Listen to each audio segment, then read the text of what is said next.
ხბოს რქების მოწვა აუცილებელია. საქმე ისაა, რომ სხულფეხა რქოსანი პირუტყვის ფერმებში ხშირია რქებით დაზიანების შემთხვევები. ამიტომ პრევენციისთვის საჭიროა ხოლმე ძროხებისთვის რქის მოშორება. ხშირად რქის ამორტყმა აზიანებს ძროხის ცურს, მუცლის მიდამოს და სხვა ორგანოებს, რაც ხდება გაბერწების მიზეზი. რქიანი ძროხები ხშირად დევნიან საკვებურებიდან სუსტ და ურქო ძროხებს, რაც დაჩაგრული ცხოველის ლაქტაციის შემცირებას იწვევს. რქის გარეშე ძროხები ნაკლებად აგრესიულები არიან და ნაკლებ საფრთხეს უქმნიან ფერმერებს, წყველავს და სხვა ძროხებს.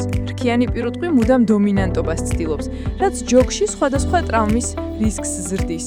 არ დაიჯეროთ თუ გეტყვიან, რომ ხბოსთვის რქის მოწვა არახუმანური და მტკივნეულია. დაიმახსოვრეთ, რქა უნდა მოწვას სპეციალისტმა, ნარკოზის ქვეშ. პროცედურის შემდგომი რეაბილიტაციაც არაა ხანგრძლივი, არც რთული. თუ მაინც და მაინც გინდათ, რომ თავი აარიდოთ რქის მოწვას, მაშინ გირჩევთ გამოიყენოთ სპეციალური პასტები, რომელიც 10 დღემდე ასაკის ხბოს სარქი ადგილებში უნდა წაუსვათ და მას რქა უბრალოდ აღარ ამოუვა. უფრო დიდი ასაკის ხბოზე უკვე მისი წასმა არაეფექტურია. გაითვალისწინეთ, რქის მოშორება ერთი ცხოველის ყოლის შემთხვევაში არაა აუცილებელი, მაგრამ როცა რამდენიმე საქონელი გყავთ, რქები ბევრ გაუთვალისწინებელ პრობლემას გაგიჩენთ და მათი მოწვა პრობლემების პრევენციასთან ერთად ფინანსური ხარჯისგანაც დაგასხვავთ, რადგან ტრავმირებული ცხოველის მკურნალობა, როგორც წესი, არც ისე იაფიჩდება.